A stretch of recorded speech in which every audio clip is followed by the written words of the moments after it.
Wow. Thank you so much. It's so awesome to be in church together and to be able to get to do this every single week. I don't ever want it to get lost on us.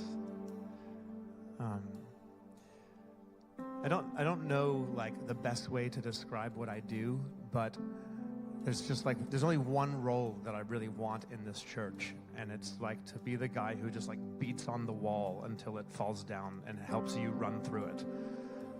That's genuinely how I see a huge aspect of what I do in this church, is to lead us into a place of such great, deep devotion where you would understand before the first song begins that you have come in Jesus' name, and that you enter into the presence of a loving, almighty, all-powerful God who is worthy of every ounce of energy of adoration that you could give to him.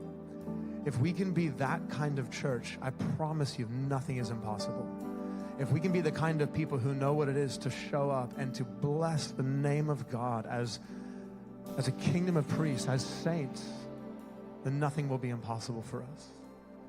It's such an important culture for us to grab a hold of. And I really believe that God this morning began something new. I do. We've not worshiped like that in the 9:30 service, I don't think ever. It was so special, and I believe God is doing something brand new in our church. Isn't that good? It's good news. Yeah, awesome. You guys were wonderful. We love you. High five your neighbor. Say, I'm so glad I'm sitting next to you, and go ahead and grab your seat. Just want to throw my additional enthusiasm behind what Pastor James said a moment ago regarding next Sunday. I'll just say this, that next Sunday, for me personally, is almost 2 years in the making. That's how long I've been thinking about what it is that I'm going to be sharing with you. Almost 2 years. Now, I don't know if you're good at keeping secrets or not, but it's hard to keep a secret for almost 2 years. And so all that to say, it really is significant. Going to be such a special day for us as a church. Monumental, without a doubt. So really looking forward to that. And first Wednesday, why not? We'll just give a little sneak peek, and it'll be super awesome. Wasn't our worship team wonderful today? Wow. We are ridiculously blessed. Today we're finishing up a series called Faith to Look Foolish. And we've been journeying through the subject of faith in the Gospel of Matthew. So if you have a Bible, why don't you open it with me now and turn to the Gospel of Matthew, chapter 15. You can kind of just put a placeholder there because we'll get to that in just a little bit. The title of the message today is Faith Through Fire. Faith through fire. I have a question for you. Do you think it's possible for God to be amazed?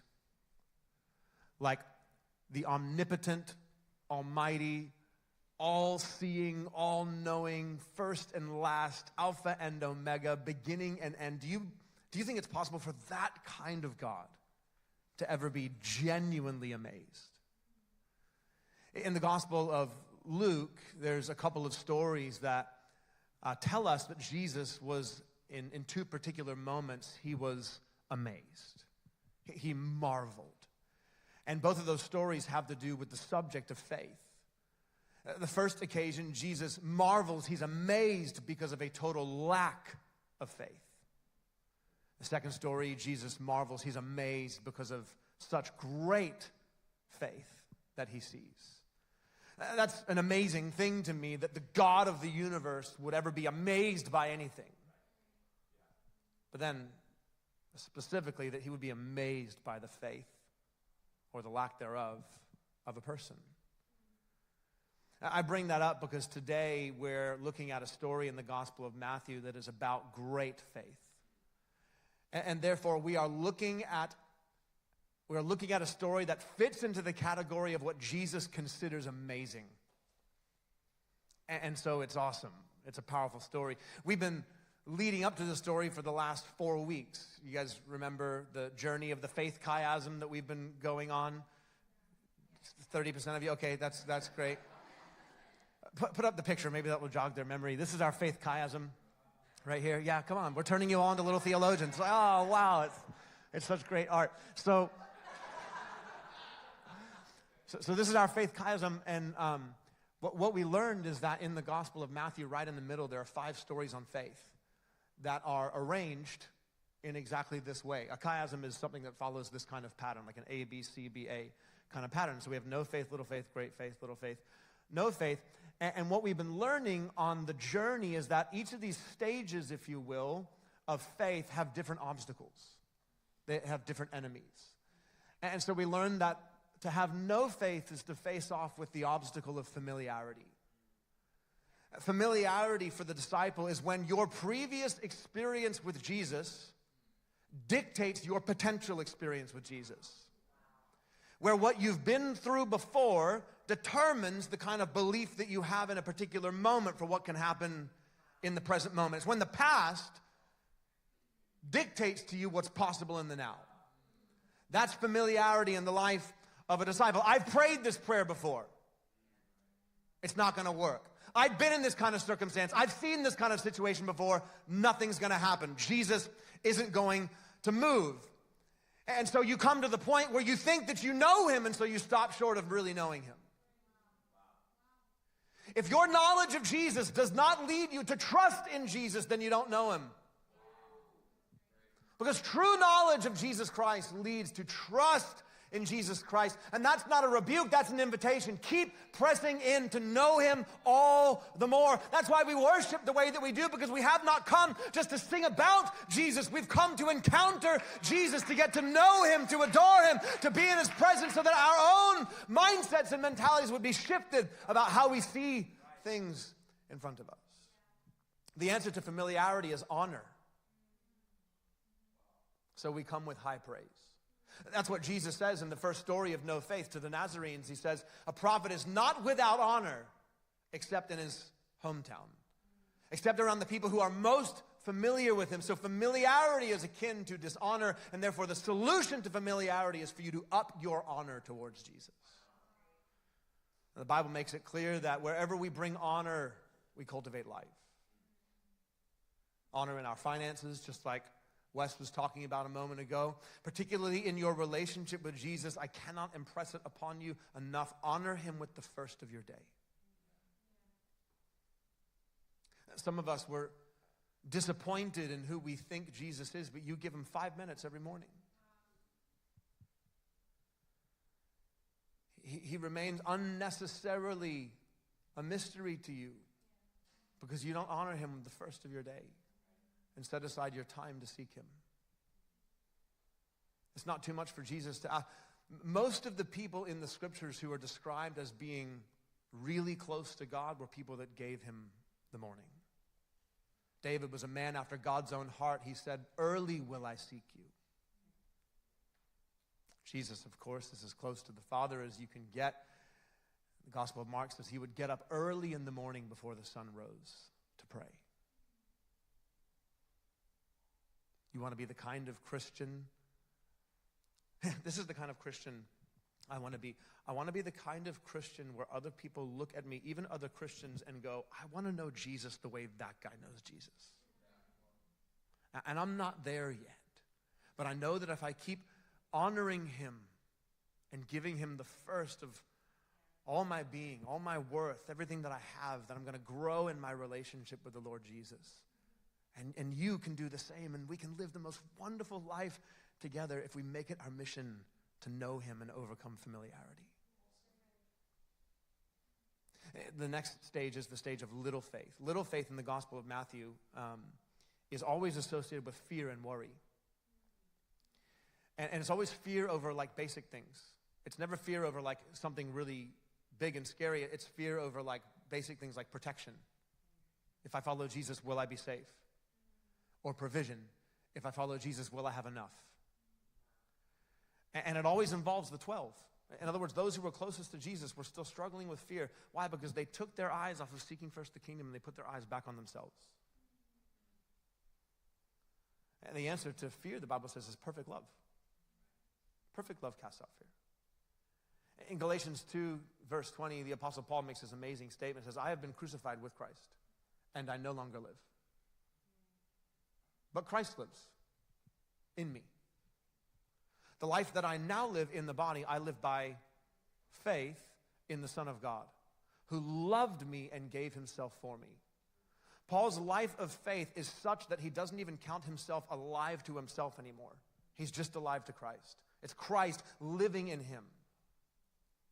And that life of faith, it stems from a revelation that Paul has that Jesus loved him. The past tense is so important.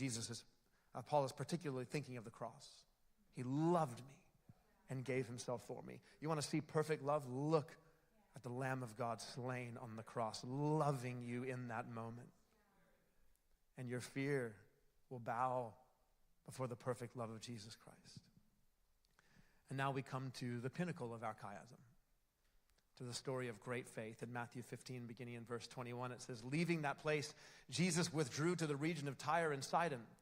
A Canaanite woman, now the Canaanites were Israel's most ancient enemy. So we're getting set up for some suspense here in this story. A Canaanite woman from that vicinity came to him, crying out, Lord, Son of David, have mercy on me. My daughter is demon-possessed and suffering terribly, and Jesus did not answer a word. So his disciples came to him, and they urged Jesus. They said, send her away, for she keeps crying out after us. She's annoying. And Jesus answered, I was sent only to the lost sheep of Israel. And the woman came and knelt before Jesus and said, Lord, help me. And Jesus replied, it is not right to take the children's bread and toss it to the dogs. Now let's just pause here for a moment and just consider all of the possible responses from this woman at this moment. Jesus, that's not nice. Jesus, forget you. Jesus, how dare you? But she doesn't say anything like that. She goes, actually, Jesus, it is right to toss the children's food to the dogs. Even the dogs eat the crumbs that fall from their master's table. Then Jesus said to her, woman, you have great faith. Your request is granted, and her daughter was healed at that moment. Now, this story of the Canaanite woman is a high point in Matthew's gospel for two different reasons. It's actually a high point, not just in the chiasm of faith, it's a high point overall in the entire narrative of Matthew's gospel. We're just about in the center of Matthew, and the story of this Gentile woman connects both to the beginning of Matthew's gospel and to the end. If you're a Bible reader here today, maybe you remember that Matthew begins his gospel with something called a genealogy. It's the lineage of Jesus, the family line of Jesus. And unusually in the genealogy of Jesus, Matthew mentions 4 women. In fact, not just 4 women, but 4 Gentile women who are in the family line of Jesus Christ. And so this is a woman who's pointing back to what Matthew was hinting at in the beginning, that Jesus came to redeem and save Gentiles. And then she also connects to the very end of Matthew, where we have the Great Commission, where Jesus says, I want you to go and make disciples, not just in Jerusalem and Judea, not just in Samaria, but to the ends of the earth. In other words, in Gentile territory. So we have this woman who's a high point of what begins in Matthew's gospel and what concludes with the Great Commission, but she's also a high point of that faith chiasm, going from no faith to little faith to now great faith. She is the center of the Tootsie Pop.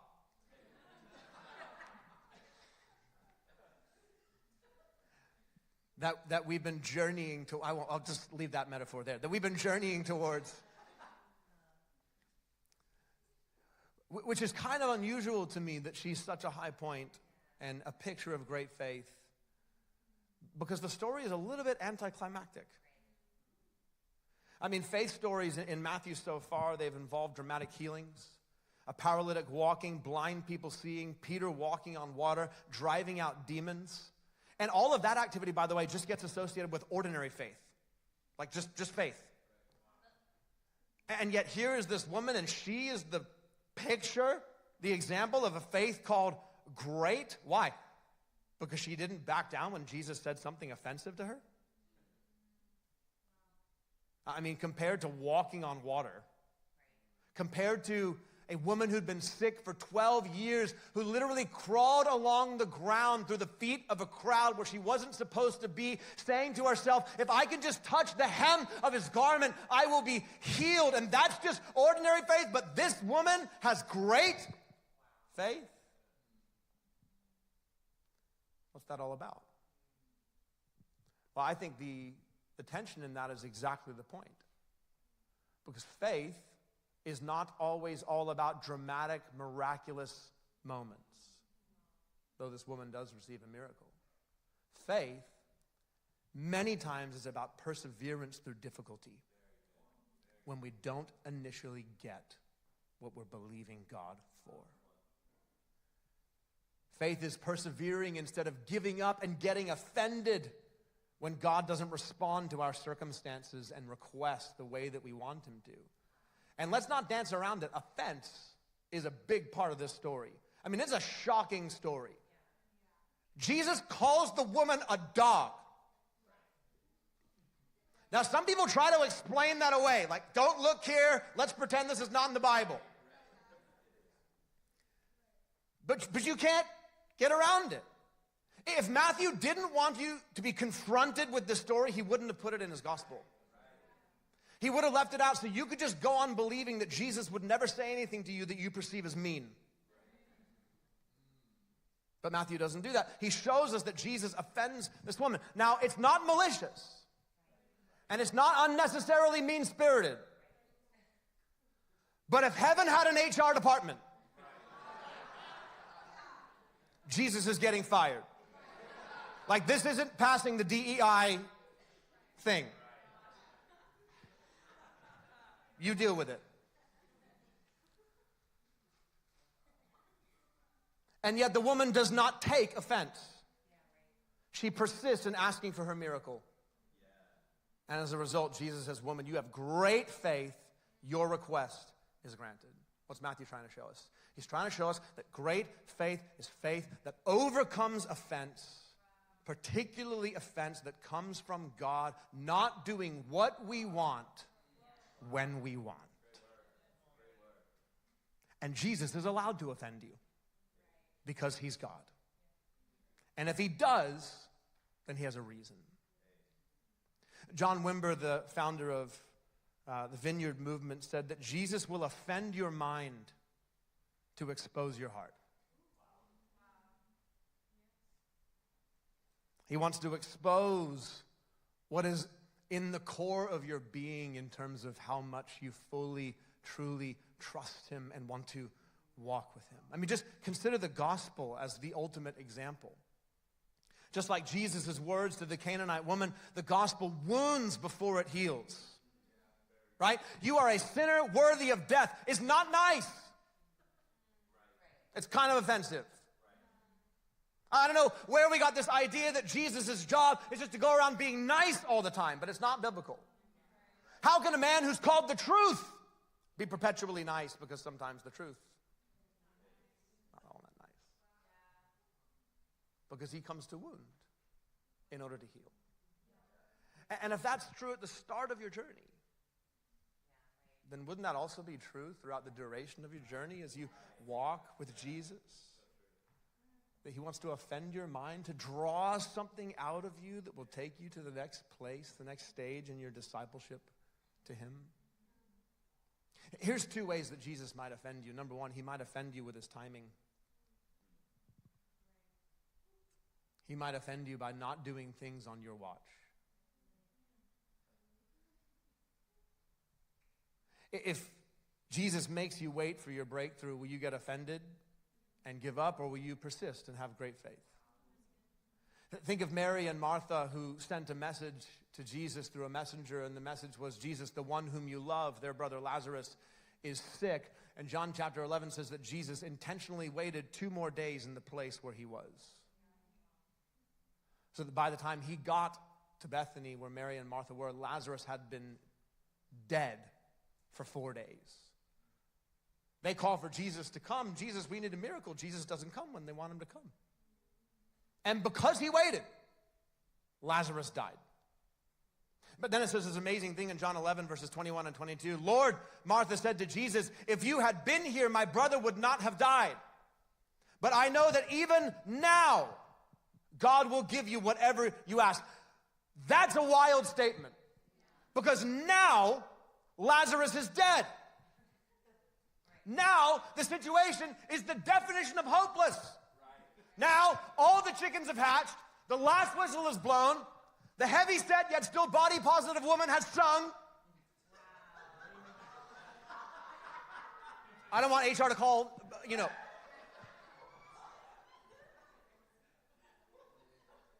That's where things are at for Mary and Martha now. But regardless of what now is, Jesus wants you to know that you can have an even now kind of faith. A great faith that says, but I still know that even though the situation has gone from bad to worse, from sick to dead, now it's 4 days in the tomb, I still know that you are able to do great and mighty things and good things, even if it's not the original thing that I wanted. That's the persistence of great faith. It's like when Job literally lost everything, and he said, though he slay me, yet will I trust in him. That kind of trust is not resignation to whatever happens. That kind of trust is persistence in prayer. That's what the story of the Canaanite woman shows us, that she persisted in her request. Just because it doesn't happen the first time doesn't mean that it's not the Lord's will for it to happen. Jesus said, ask and keep on asking, seek and keep on seeking, knock and keep on knocking. The very fact that that instruction is in the Bible tells us that the journey of faith is a journey of persistence. And that journey is not wasted time. That journey is the process of Christ-likeness being formed in us, which is the whole point of Christianity. A friend of mine, Landon, says it like this. He says, pray until you change God's mind or until he changes yours.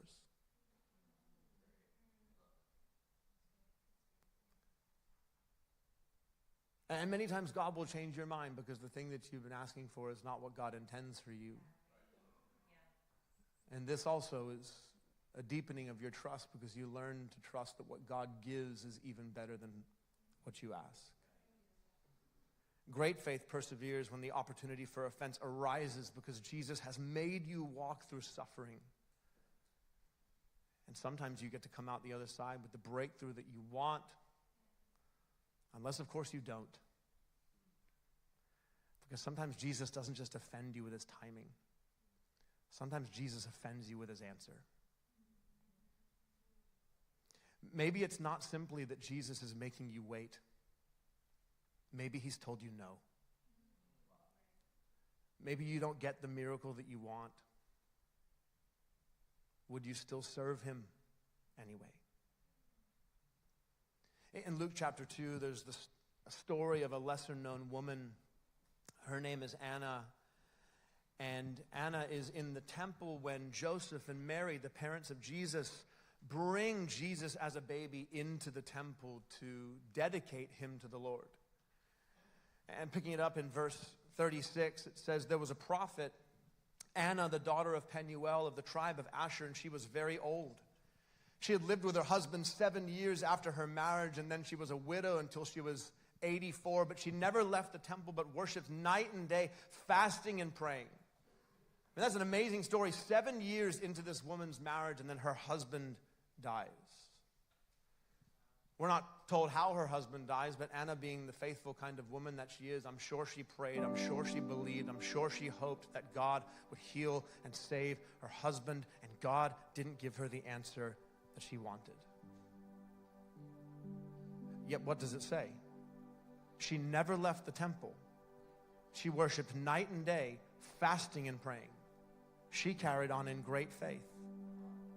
Anna served God all her days in his house in spite of her disappointment. She could have gotten offended at God and used that as an excuse to stop serving him, but she didn't. She served him all the more. It's like the story of the 3 Hebrew boys in the book of Daniel when King Nebuchadnezzar was going to throw them into the fiery furnace, Shadrach, Meshach, and Abednego. In such confidence, they say to King Nebuchadnezzar, our God is able to deliver us from the furnace, but even if he doesn't, we will not serve your idols. In other words, the outcome of the situation does not change the fact that God is still God and your idols are still not. Great faith does not let an outcome judge the character of God. It does not let what happens determine our vision, our understanding of who God is. Maybe for some of you, God hasn't answered your prayer that you've been praying to him. Maybe he hasn't given you a yes, and you're not sure if he will or not. Will you serve him anyway? What does that look like? Well, serving God anyway often looks like serving people. Being the hands and feet of Jesus. You know what great faith is? Great faith is when you're willing to be an answer to somebody else's prayer, even when God hasn't answered your prayer. That's great faith. Persevering through the potential for offense because God didn't do what you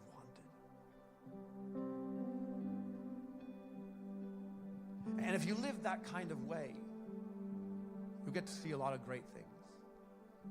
I think of Anna again, hanging out in the temple. She gets to see Jesus.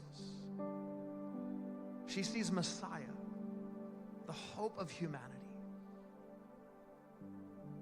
It says that she was worshiping and praying night and day, fasting and in prayer all the time. Do you know what Anna was praying for? She was praying for the redemption of her people. Here he comes. You see, Anna didn't get to see the answer that she wanted 84 years prior. But she got to see an even better answer to the prayer that she'd been praying for 84 years. In fact, the implication is that the reason she's so devoted in the temple is because of the suffering that she walked through.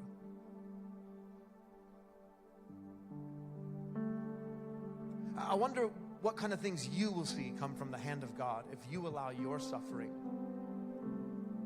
to push you into great faith and perseverance and continued trust, rather than offense and bailing on God's wonderful plan for your life. You see, that's really what these 2 points are about today. It's about the power and importance of suffering in your journey with Jesus, and the role that they play in forming great faith for you and I. Difficulty holds up a mirror to your faith. It refines your faith. Peter says that gold is refined by fire. How much more should we expect our faith, which is way more precious than gold, to also be refined by fire? Well, of course we should expect that. It's the most precious possession that you have, your faith in Christ. It should be refined by fire. Maybe God's suffering that he's allowing you to walk through is his mercy towards you, because it's revealing to you the foundation that your life is built upon. As long as you go without deep suffering, the only faith you'll know is surface level faith. You'll know faith that is determined by circumstance. You'll know momentary faith, but it's the deepest of suffering that reveals the truth of our foundation. Shows us what our life is really built upon. Is your faith built upon the perfect circumstances? Is your faith built upon the preferred outcome? Is your faith built upon the idealistic picture of the way that you think things ought to be? As long as your faith is planted upon the foundation of a certain outcome, you will never get beyond that stage of little faith, because you'll always revert back to fear. Because as long as your object of faith is what you want to happen, then you will get scared when what you're wanting does not look like it's going to happen. So you'll take your eyes off of Jesus and his glory, and you'll put your eyes back on yourself and your preferences, and you'll be stunted by fear instead of persevering in faith towards the great plan that God has for and through your life. No wonder Jesus made Mary and Martha wait. I mean, he literally made them suffer. He could have come right when the messenger called, but he didn't. He makes them wait. Why? Because he knows that these women are going to need to be women of great faith, because in a short while, I'm going to the cross, tomb, resurrection, and back into heaven, and I'm going to need men and women of great faith in my church who know how to persevere when the fire dials up. And sometimes the fire does dial up. I don't know if you've been paying attention, but we don't live in the most friendly culture to the Christian faith anymore. You can anticipate some fire. And I want to have a church who know how to walk through fire and not turn around and give up, but keep persevering in great faith. In fact, in Acts chapter 7, there's a story of that kind of fire where persecution began to break out against the church in Jerusalem. There's a man named Stephen, an ordinary guy, wasn't an apostle. He basically ran the food bank for the church in Jerusalem. He handed out food to the widows. But he was also a man of great miracles, the book of Acts says. Could communicate the gospel powerfully, so powerfully, in fact, that one day his opponents surrounded him, intending on killing him, and he begins to preach the gospel, a prophetic word to them about why they keep rejecting God's Messiah. So they drag him outside of the city, and they pick up stones, and they get ready to stone Stephen to death. And this is an amazing moment to me, because Stephen has a vision of Jesus in heaven. Now, every other place in the New Testament where we see Jesus in heaven, do you know what his position is? He's seated at the right hand of the Father. That's what Jesus is doing in heaven right now. He is seated at the right hand of the Father. That is his position of authority that he has taken up the moment he ascended back into heaven, which is where he was when Stephen was about to lose his life for the sake of the gospel. But as Stephen looks at his opponents about to throw the first stone, it says in Acts chapter 7 and verse 56, look, he said, I see heaven open and the Son of Man standing at the right hand of God. Why? Because Stephen did not give up when he faced some fire, but rather he stood firm in his faith, and Jesus gave him a standing ovation for his perseverance, because he finds great faith amazing. And that's the kind of faith that you and I are invited to have. Not by necessarily working all of the greatest miracles, not by seeing all the coolest things happen, but by persevering when you walk through the potential for offense. Let's stand to our feet.